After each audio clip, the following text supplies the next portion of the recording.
Buenos días de nuevo. Es curioso que después de varias veces que ya le toca a uno predicar, sigue teniendo la misma sensación cuando la persona que está presidiendo dice, bueno, hoy la palabra está a cargo, yo estoy pensando, lo mismo no me toca a mí, ¿sabes? Dios quiera que no me toque, pero cuando dice tu nombre dice, pues sí, sí me toca. Bueno, pues he de decir que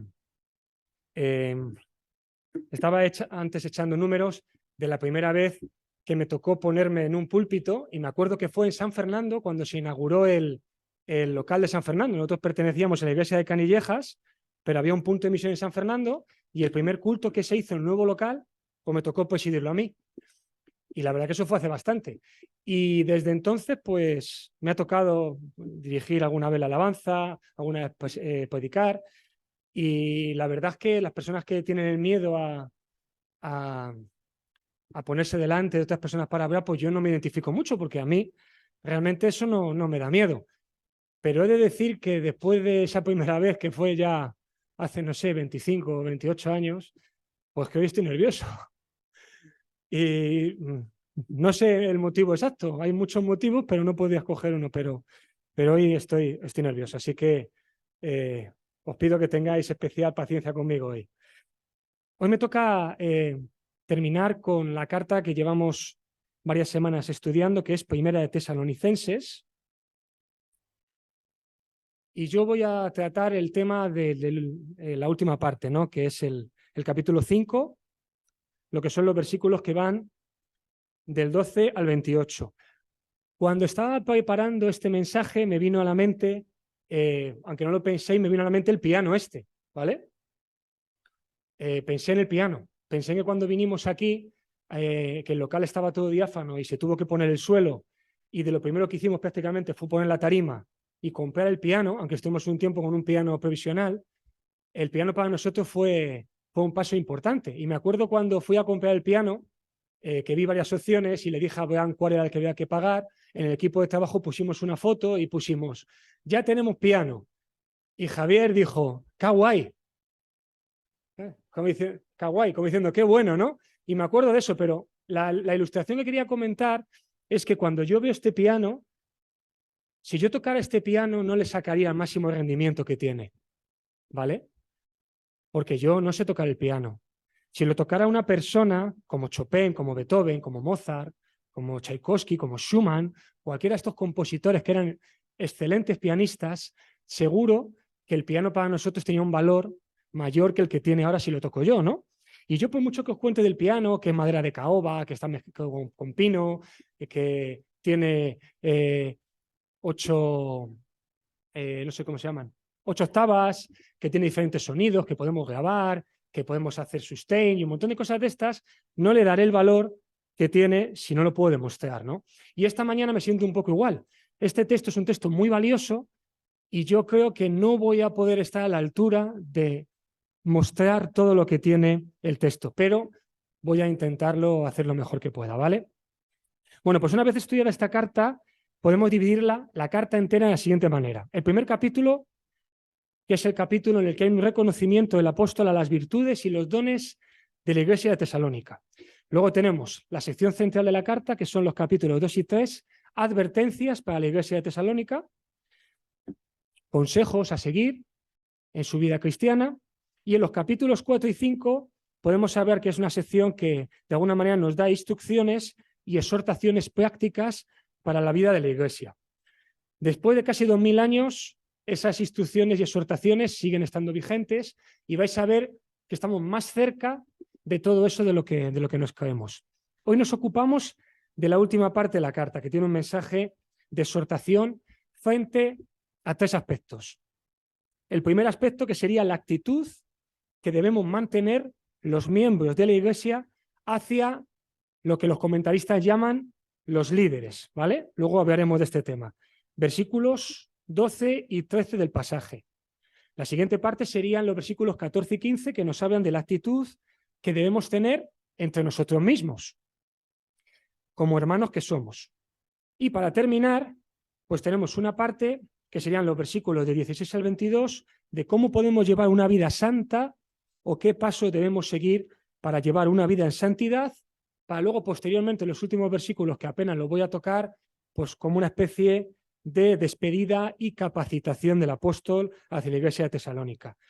Tengamos siempre presente, mientras estemos viendo este pasaje, recordemos el capítulo 4, versículo 3, que la voluntad de Dios es vuestra. A ver, que nos escucho. Santificación, ¿vale? Y hoy vamos a tratar también sobre este tema. Para mí este es un mensaje delicado y quizás sería comprometedor si este mensaje lo tuviera que dar uno de los ancianos o uno de los pastores, porque de alguna manera les estaría diciendo cómo dice la palabra que le tienen que tratar o cómo le tienen que considerar. Como yo no soy ni anciano ni pastor, tengo la libertad para poder decir lo que entiendo que dice el mensaje, ¿vale? Y este mensaje, como ya he dicho, es 1 Tesalonicenses 5, del 12 al 28. No lo voy a leer entero, sino que, según vayamos tocando cada punto, vamos a tocar cada uno de esos versículos. Yo lo he titulado a este pasaje Decálogo de un seguidor de Jesús. No sé si sabéis lo que es un decálogo. Un decálogo es un conjunto de normas o consejos que, aunque en algunos casos no son 10, son básicos para el desarrollo de cualquier actividad. En este pasaje vamos a ver una lista de exhortaciones y consejos para parecernos más a Jesús y alcanzar la voluntad de Dios para nuestras vidas, que es la santificación, ¿vale? Pues vamos con el primer punto. El primer punto serían los versículos 12 y 13. Dice así: os rogamos, hermanos, que reconozcáis a los que trabajan entre vosotros y os presiden en el Señor y os amonestan, y que los tengáis en mucha estima y amor por causa de su obra. Tened paz entre vosotros. Yo esto lo he titulado ruegos relacionados con los que os sirven o la actitud o actitudes que debemos mostrar hacia las personas que nos dirigen y presiden. Ya he dicho antes que los comentaristas los llaman líderes. A mí no me gusta la palabra líder, no me gusta. No sé si alguien la ha visto en algún libro de la Biblia. Si lo ha visto, que luego me pongo en WhatsApp. Yo no la he visto en ningún sitio. Es una palabra que no me gusta, que creo que de alguna manera tiene una connotación que le puede dar a la persona que la está utilizando un valor mayor que el que tiene. No me gusta que me llamen líder de nada, y a mí tampoco me gusta dirigirme hacia las personas que nos cuidan, que nos presiden, que nos enseñan, que trabajan para nosotros, a los ancianos, a los pastores, que es la misma palabra, o incluso a los diáconos de esta manera. No me gusta, ¿vale? Entonces, yo voy a intentar no usarla, pero quiero que sepáis que si acudís a un comentarista, a cualquier comentario, van a decir que esta carta estaba dirigida a toda la iglesia, pero de forma muy especial a los líderes, para que los líderes la leyeran a la iglesia, ¿vale? Y estos primeros versículos hablan de cómo se les debe tratar a ellos. Por tanto, dice: os rogamos, hermanos. ¿A quién va dirigido esto? Como ya pudimos ver en el primer capítulo, en el versículo 1, leíamos que Pablo, Silvano y Timoteo a la iglesia de los tesalonicenses. Por tanto, sabemos que la carta va dirigido a ellos. Pero en uno de los últimos versículos de esta carta, en el 27, dice el apóstol: os conjuro por el Señor que esta carta se lea a todos los santos hermanos. Por tanto, esta era una carta que se mandaba de forma individual a cada uno de los miembros de la comunidad, sino que se dirigió a los ancianos, y Pablo le pedía que esta carta se leyera a toda la iglesia. Por tanto, ese ruego principalmente va dirigido para nosotros, para los miembros, para los feligreses de la congregación. Y hay 3 exhortaciones en estos 2 versículos de las que me gustaría ver en esta mañana. Primero, reconocerlos. Segundo, tenerlos en alta estima. Y por último, como consecuencia de esas 2 actitudes que tenemos hacia ellos, tener paz entre vosotros. Y es que a los que trabajan entre nosotros tenemos que reconocerlos. El original de esta palabra, tal y como está escrita esta carta, es eidenai, que quiere decir saber o conocer. Pero yo no creo que aquí el texto se refiera tanto a saber o conocer. Creo que aquí todos sabemos quiénes son los que lo dirigen, los que nos presiden. Todos conocemos a Javier, a Vicente y a Ángel. no es tanto saber quiénes son o reconocerles cuando los vemos y decimos, ese es mi anciano, que le reconozco. No se trata tanto de eso, sino de considerar la posición que ocupan en la comunidad y reconocer la autoridad, no su dominio, que es diferente, que el Señor les ha conferido, que les ha dado. Ellos son los que trabajan. Y en el original, la palabra que utiliza el apóstol, que es copiontas, significa que trabajan de forma esforzada entre vosotros hasta fatigarse. No es un trabajo cualquiera. Ellos son los que os presiden. El original dice que han sido constituidos o colocados en una posición preferente. En castellano la palabra más apropiada podría ser prefecto, que en una institución religiosa es aquella persona pues, que se encarga de los estudios, de la disciplina y de todas estas cosas. En la antigua Roma, un prefecto tenía un valor como alto magistrado que ocupaba un cargo militar o civil, un cargo de mando. Aquí lo que tenemos que hacer es mantener de alguna manera el concepto de presidencia. No se está refiriendo a alguien que tenga un mando militar o civil, sino a alguien el que ha sido de alguna manera encomendado por el Señor. Por eso Pablo dice en el Señor, como si se refiriese a una autoridad espiritual que el Señor le otorga.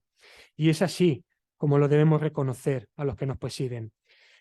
También dice que son los que nos amonestan. Y esta es una palabra que el apóstol Pablo utiliza en el Nuevo Testamento bastantes veces. La podéis ver en Hechos, en Romanos, en Primera de Corintios y en Colosenses. ¿Pero qué entendemos por amonestar? Sería una de las preguntas para esta mañana. Yo cuando escucho amonestar siempre me viene a la cabeza un árbitro de fútbol, cuando en un partido pues saca una tarjeta amarilla y dicen el árbitro ha amonestado con tarjeta amarilla, ¿no? Según el diccionario puede ser reprender severamente a una persona por un fallo o una falta que ha cometido para que no lo vuelva a hacer. Pero si damos esta definición puede tener una connotación negativa, ¿no? Si alguien nos amonesta o decimos que nos van a amonestar, podemos entender como que nos van a dar una charla, como que nos van a regañar, ¿no? Y tiene un toque paternalista también. Sin embargo, en el original tiene más que ver con ayudarnos a fijar nuestra mente en las convicciones que son las correctas. Por favor, acompañarme a Hechos 13, al versículo 17. Tengo un montón de versículos, pero como he visto que cuando leemos todos estos versículos esto se alarga mucho, vamos a leer muy poquito, pero este es uno de los que vamos a leer. Hechos 13, el versículo 17. Que lo lea alguien, por favor, que yo ando un poquito justo de voz. Hechos, capítulo 13, versículo 17.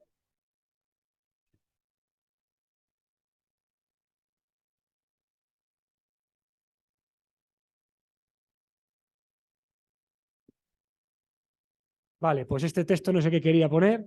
Os pido que me disculpéis, pero es lo que pasa cuando escriben mucho, ¿vale? Aquellos que tienen la posición de liderazgo espiritual en la Iglesia también son responsables ante Dios de aquellos que están bajo su cuidado.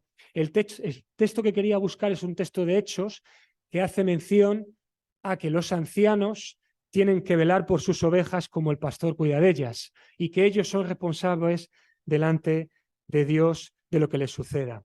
También tienen la responsabilidad de amonestar cuando sea necesario, no solamente de cuidarnos. Hay que reconocerlos por todo ese trabajo que ellos hacen. Pero a los que trabajan entre nosotros, como dice el siguiente versículo, también los tenemos que tener en alta estima. Esto es que se les tenga el reconocimiento apropiado, la consideración, la estima y el amor por causa del trabajo que están haciendo. El apóstol sabe que a veces resulta difícil tener en estima a personas que también tienen que amonestarnos. Por eso utiliza una palabra que dice que significa mucha estima. Y es una palabra que él utiliza en otros casos que también se puede traducir como en el capítulo 3, en el versículo 10, con gran insistencia, o en un versículo de Efesios 3:20 muy conocido que dice mucho más abundantemente. Él necesita recalcar esa palabra para enfatizarnos y para que nosotros entendamos lo importante que es que les demos o que los tengamos en mucha estima por el trabajo que están haciendo. Y debemos hacerlo porque el trabajo que ellos hacen es algo que hacen por amor al Señor y por amor a nosotros. Lo hacen por propia voluntad. Lo hacen en muchos casos negándose a sí mismos, negándose a sus hobbies o al tiempo que habían programado para estar con su pareja o con su familia, renunciando a otras opciones, renunciando a su tiempo de ocio y entregándose a la obra y al servicio a los demás. Y sinceramente creo que muchas veces no los tenemos en la estima y en el amor suficiente que ellos se merecen. Para terminar, dice estos versículos que tengamos paz entre nosotros. Y esto es como una exhortación puente entre las exhortaciones que son dirigidas a la membresía para que consideremos esas actitudes que tenemos que tener hacia los ancianos y también en los consejos, exhortaciones que nos da para los miembros entre nosotros. Porque esta paz no se refiere a que cada uno de nosotros tenga paz interior y se sienta en paz con Dios y consigo mismo, sino que se refiere a que tengamos paz los unos con los otros. En ocasiones aparecen disensiones en la iglesia y aparecen conflictos porque no cumplimos con los primeros puntos, porque no tenemos en cuenta que los que nos presiden y los que nos amonestan están ahí porque el Señor así lo ha querido, que el Señor los ha escogido para ese trabajo. Y entonces no valoramos el trabajo que desempeñan, no aceptamos su visión, no reconocemos su liderazgo espiritual, no los tenemos en la estima que merecen y eso, como consecuencia, pues es que no tengamos paz entre nosotros. Como decía, los dos primeros versículos nos hablan de estas tres cosas, ¿vale? Cómo debemos reconocerlos, tenernos en alta estima y, por último, tened paz entre nosotros. Vamos a empezar con el segundo punto, que son los versículos 14 y 15, que dice así: también os rogamos, hermanos, que amonestéis a los ociosos, que alentéis a los de poco ánimo, que sostengáis a los débiles, que seáis pacientes para con todos. Mirad que ninguno pague a otro mal por mal, antes seguid siempre lo bueno, unos para con otros y para con todos. Estos versículos no son solamente para los ancianos y no son solamente para los miembros de la comunidad, si son para todos, ¿vale?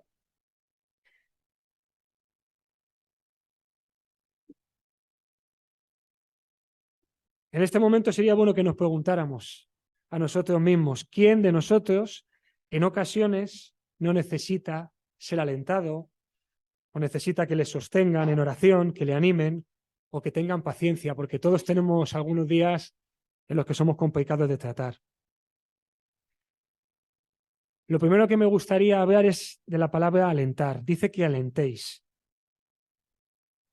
Significa infundir ánimo o energía a una persona para que prosiga en una lucha o en una tarea. A los de poco ánimo.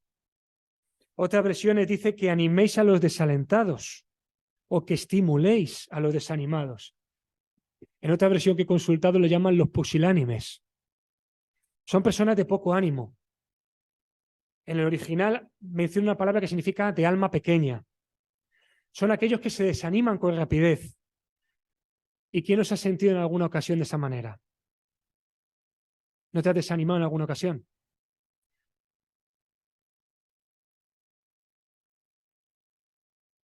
La siguiente palabra es que sostengáis, dice, a los débiles o que ayudéis a los débiles. Los débiles no son aquellos que están enfermos o que tienen una discapacidad física, problemas físicos, sino los que carecen de fuerza para poder enfrentar las tentaciones y poder continuar con su camino de seguir a Jesús. Y en este punto todos somos débiles y todos necesitamos de la fuerza que viene de los otros miembros de la iglesia. Pero los hay que son aún más débiles espiritualmente y que necesitan más ayuda o apoyo que muchos otros. La tercera palabra es que seáis pacientes para con todos. Y esto no solo es con nuestros hermanos, porque también damos testimonio a los que no conocen al Señor de los frutos del Espíritu con nuestra paciencia. Es una exhortación a que podamos mostrar uno de esos frutos que aparece en Gálatas 5:22. Esta semana hablaba con un cliente mío que tiene un taller de chapa y pintura y hace unos meses una persona de esta comunidad tuvo que llevar allí su coche. Después de llevar su coche, me dijo todas buenas palabras de esta persona. Qué encanto de mujer, qué educada, da gusto, qué bien se porta, da gusto explicarle las cosas, todo lo entiende. Pero es que esto fue hace unos meses y la semana pasada se volvió a encontrar con esta persona y sin que yo le dijera nada volvió a decirme lo mismo. Dice, esta persona, no voy a decir el nombre de esta persona, ¿vale? Pero qué pena que no todos mis clientes sean así. Eso fue lo que me dijo. Porque les llamas, se enfadan, te regañan, te insultan, protestan. Y con esta persona se nota que tiene una paz interior, que es buena persona. Lo que se nota son los frutos del espíritu en la vida de esa persona. No voy a decir el nombre de esa persona, solamente voy a decir que tiene un Honda Accord automático de color gris oscuro y que viaja mucho a Galicia, ¿vale?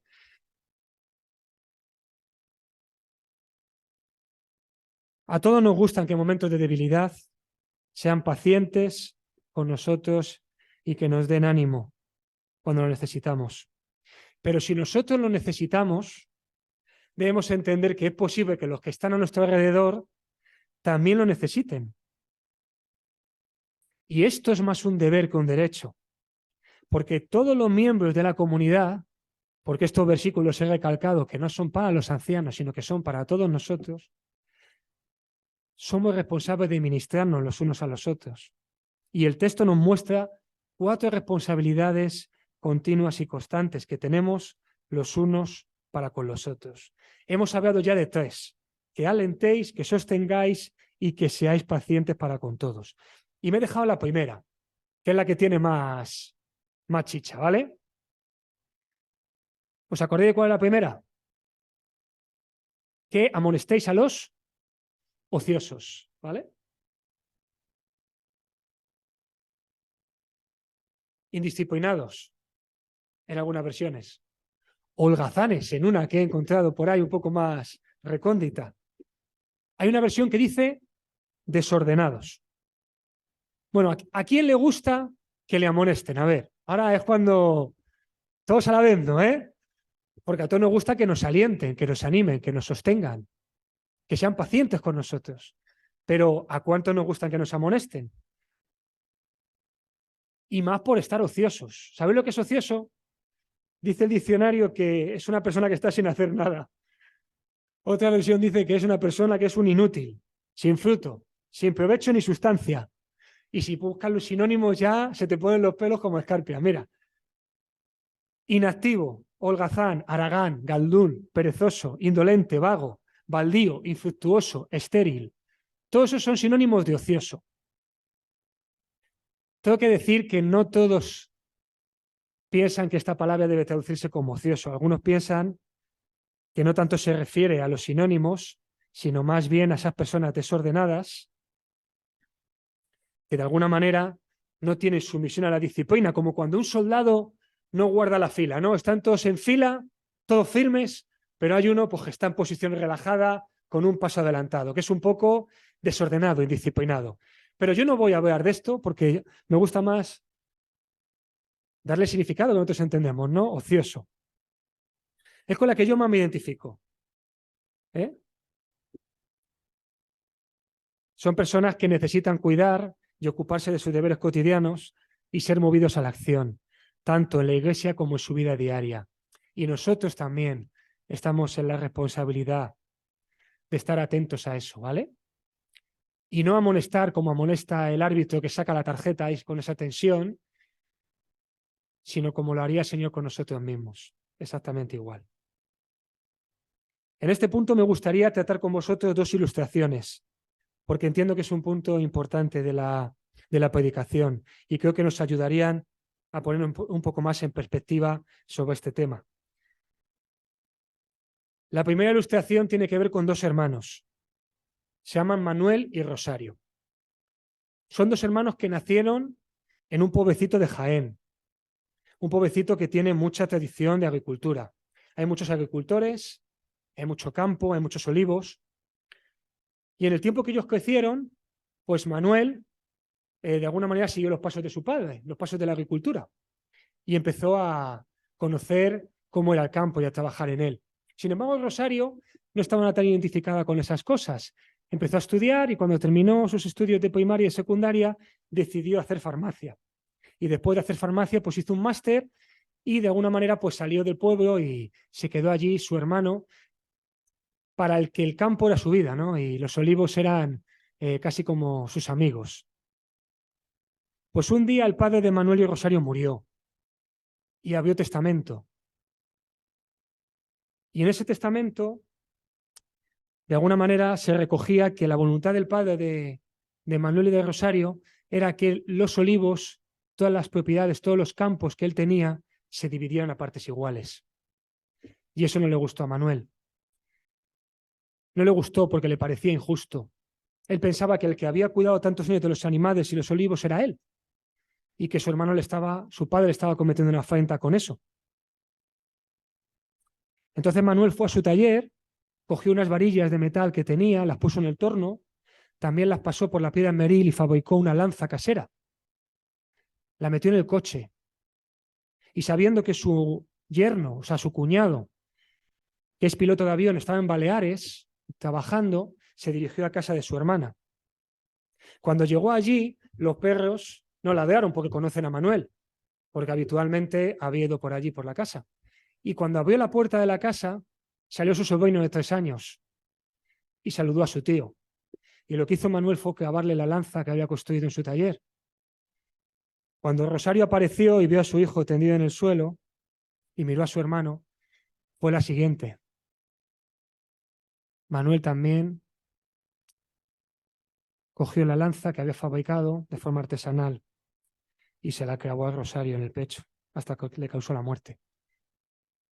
Después cubrió sus 2 cuerpos con 2 mantas y se fue a su casa como si no hubiera pasado nada y le dio 2 besos a su hijo que también tiene 3 años, igual que el sobrino que acababa de matar.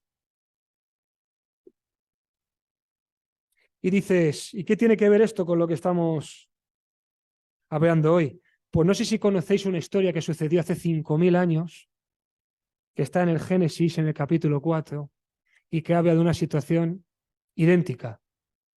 2 hermanos.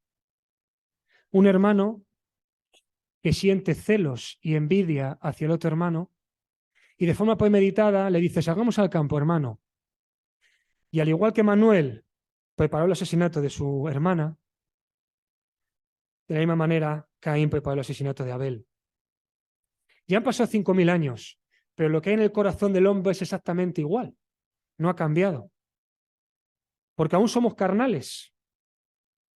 Y porque sigue habiendo entre nosotros celos, contiendas y disensiones. ¿No sois carnales y andáis como hombres? Dice 1 Corintios. Y Santiago dice que donde hay celos y contención, allí hay perturbación y todo obra perversa. Y los celos nos pueden llevar a cosas así. Pero no estamos hablando de los celos, estamos utilizando una ilustración para utilizar otra que nos va a hablar de lo que estamos hablando ahora. Y la siguiente ilustración está en 2 Samuel 11. Por favor, acompañarme.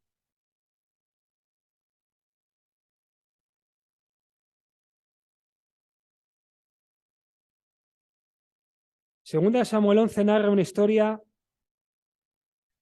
que seguro que todos conocemos o casi todos. Es la historia de David y de Betsabé. No la vamos a leer, solamente la voy a simplificar. Un día David estaba en su palacio, cuando era alta hora de la tarde ya, dice que se estaba cayendo el sol, salió de un paseo y allí vio una mujer que era muy bella que se estaba bañando. Quedó prendado de ella, así que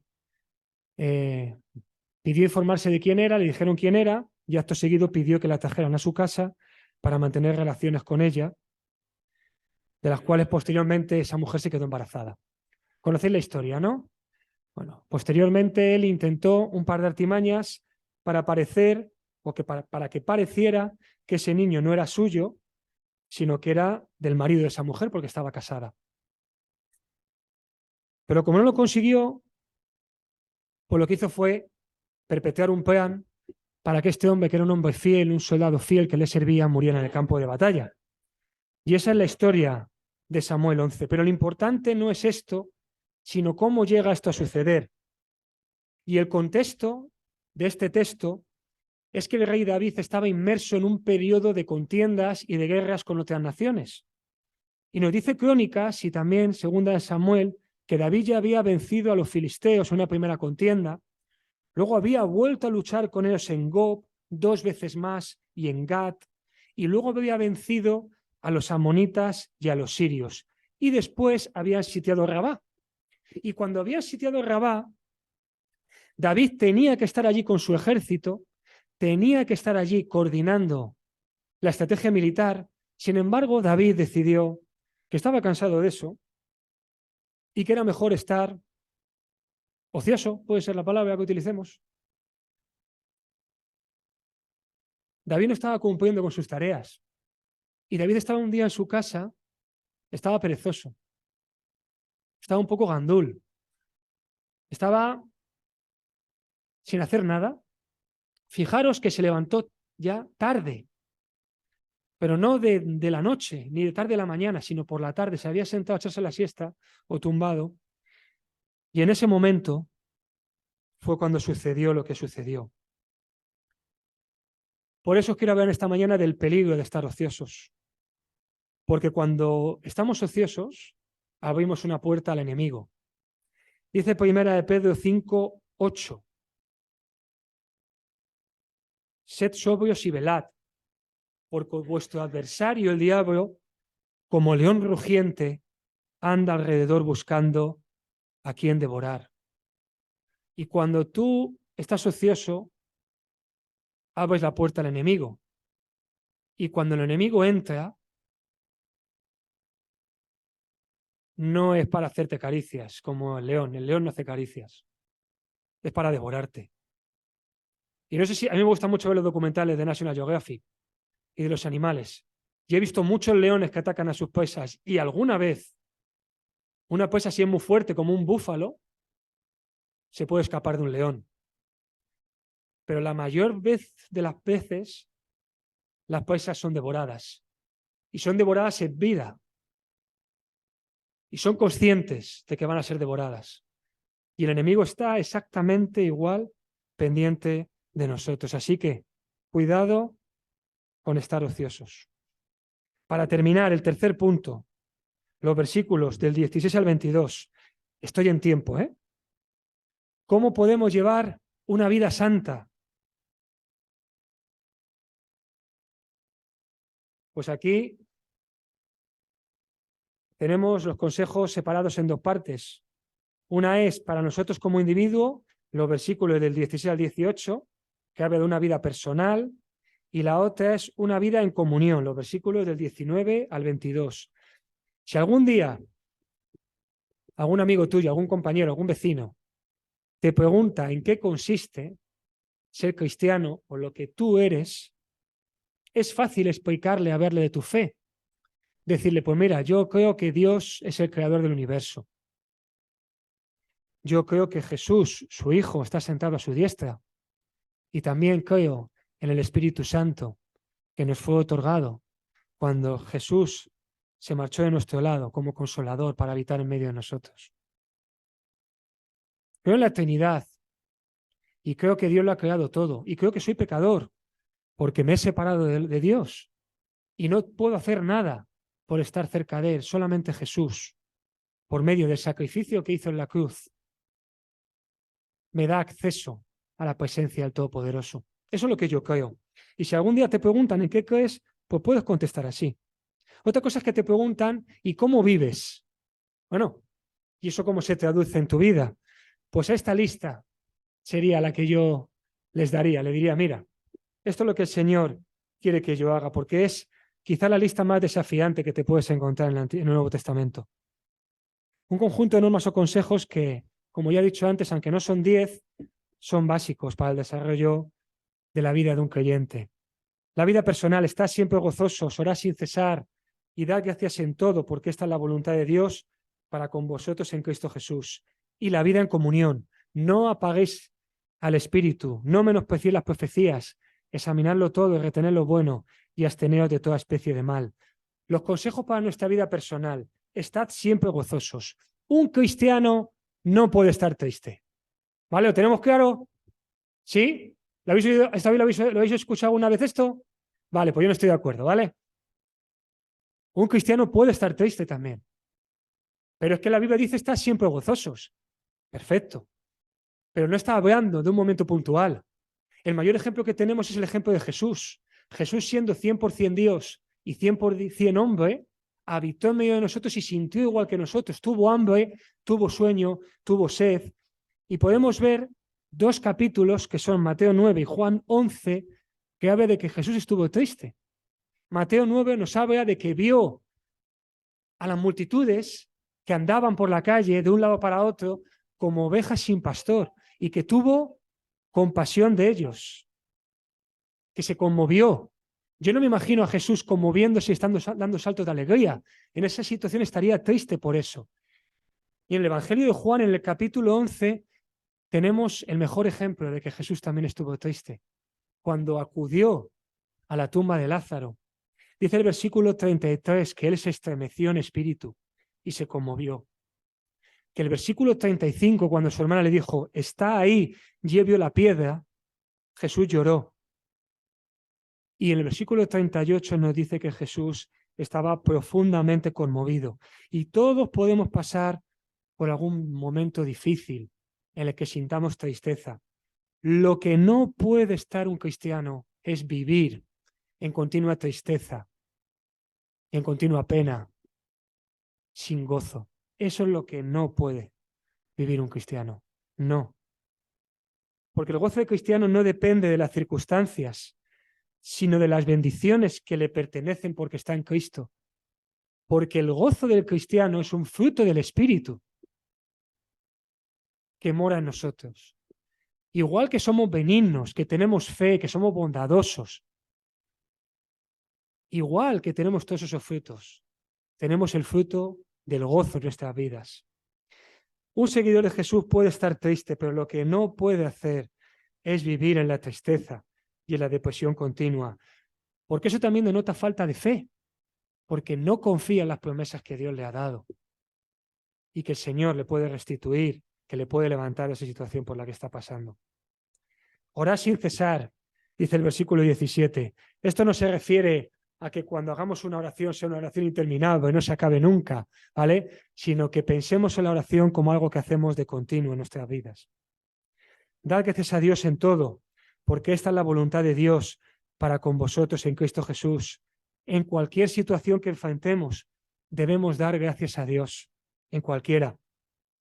Y esto se basa en el principio que podemos ver en Romanos 8:28, que es un versículo que muchas veces compartimos y que comentamos, y que dice que a los que aman a Dios, todas las cosas les ayudan a bien. Entonces tenemos que aceptar, tenemos que entender que si estamos pasando por una mala situación, esa situación va a ser para bien para nosotros. Y todos podemos pensar en situaciones en las que es difícil decir esto, pero es que no lo digo yo. Se lo ha revelado el Espíritu al apóstol Pablo, ¿vale? Por algo será. Consejo para nuestra vida en comunión. Los versículos del 19 al 22. No apaguéis al Espíritu. Esto tiene un doble sentido, porque el Espíritu Santo, en varias ocasiones en el Nuevo Testamento, se le compara con una figura como de llama, como de fuego. Y esa llama está en nuestro corazón, vive en nosotros. Y en ocasiones, lo que hacemos en vez de avivar la llama, es apagar esa llama. Y se puede apagar, se puede dejar hasta los mínimos. Y lo que nos está llamando el apóstol es a eso. No debemos oponernos a la obra del Espíritu Santo en nuestra vida y no debemos disminuir la llama que mora en nosotros, ¿vale? Ni debemos impedir el trabajo que hace en nosotros. Tenemos que avivar ese espíritu en nosotros y en medio de la iglesia. Y esto seguro que conocéis de personas que nos contagian, que te animan, que cuando les ves dices, yo también quiero ser así. O esas personas que tienen ese espíritu, que nos animan a los demás, dejar que os contagien también a vosotros. No menospreciéis las profecías. Es posible que en Tesalónica, al ser una congregación jovencita, tierna en la fe, algunas de las profecías no las tomaran en serio y por tanto el apóstol les llama atención respecto a esto. Y también les llama la atención respecto a examinarlo todo y retener lo bueno.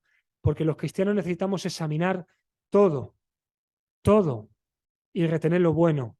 Y esto sobre todo está bien y es necesario que lo apliquéis a las doctrinas que nos llegan. Igual que podía haber doctrinas que no eran buenas en la iglesia de Tesalónica, también a nosotros nos llegan doctrinas que no son del Señor. Enseñanzas que no son bíblicas. También en estos tiempos suceden. Tenemos que estar atentos, tenemos que conocer la palabra, tenemos que escudriñarla para acudir a ella y determinar si lo que nos están diciendo es de procedencia divina o si por el contrario es totalmente carnal y terrenal. Cada creyente tiene esa responsabilidad y tiene la capacidad de hacer esto, aunque siempre habrá hermanos que tengan mayor capacidad, que tengan ese discernimiento. Por tanto, a esos hermanos reconocerles ese discernimiento, no lo cuestionéis.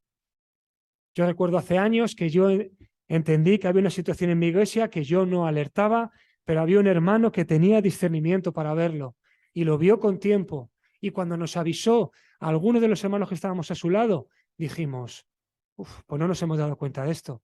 Gloria a Dios que el Señor te ha dado a ti esa palabra y tú tienes ese discernimiento. Pero otros lo cuestionaron, lo pusieron en duda. Pusieron en duda que esas enseñanzas que venían de fuera eran bíblicas, cuando sabíamos lo que decía la palabra acerca de eso. Y encima pusieron en duda el don que tenía esa persona. Aquello terminó mal, porque era correcto lo que sentía ese hermano, como el tiempo demostró. Así que, hermanos, no crean a cualquiera, no crees a cualquiera que diga o que pretende estar inspirado por el Espíritu, sino someterlo a prueba para ver si Dios, si lo que dice es de Dios. Porque han salido cosas del mundo y han salido muchos profetas, como dice 1 Juan 4:1. Absteneos de toda especie de mal. Podríamos hablar un montón de este versículo, pero el tiempo nos apremia, así que lo vamos a dejar aquí. Los últimos versículos hablan de la capacitación que el Señor nos puede dar y que el apóstol Pablo de alguna manera está intermediando delante de Dios por ellos, que lo santifique, que todo espíritu, alma y cuerpo sea guardado irreprensible para la venida del Señor. Dice que fiel es el que os llama, Él es fiel, vale, también lo hará de esa manera. Y luego una despedida que es muy bonita, que es habitual compartir de ella. A mí me gusta mucho el versículo 26. Saludad a todos los hermanos con ósculo santo. Dales un beso a los hermanos de nuestra parte. Que la gracia del Señor Jesucristo sea con vosotros. La carta, como os he dicho, está escrita a los ancianos para que la lean y la compartan, como dice el versículo 27, a todos los miembros de la comunidad. Guárdate estas dos preguntas para esta semana, de todo lo que hemos visto y leído. Dos muy sencillas que tienen que ver con cuál es nuestra actitud como miembro de la comunidad y hacia los que trabajan entre nosotros. ¿Cuál es nuestra posición ante los que trabajan entre nosotros?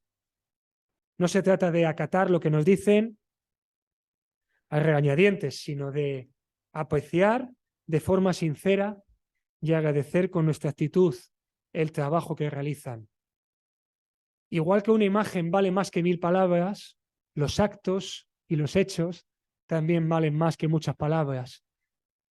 Si damos mucho las gracias, pero nuestra actitud no es una actitud de gratitud, de nada sirve. La segunda pregunta que te haría: ¿eres un miembro de esta congregación de los de derechos? Pues como bien he dicho, los demás tenemos la responsabilidad de sostenerte, de alentarte, de cuidarte, de ser paciente para contigo. ¿O eres un miembro de los de esta comunidad, de los de responsabilidades? ¿Para qué está hecho el texto a ti?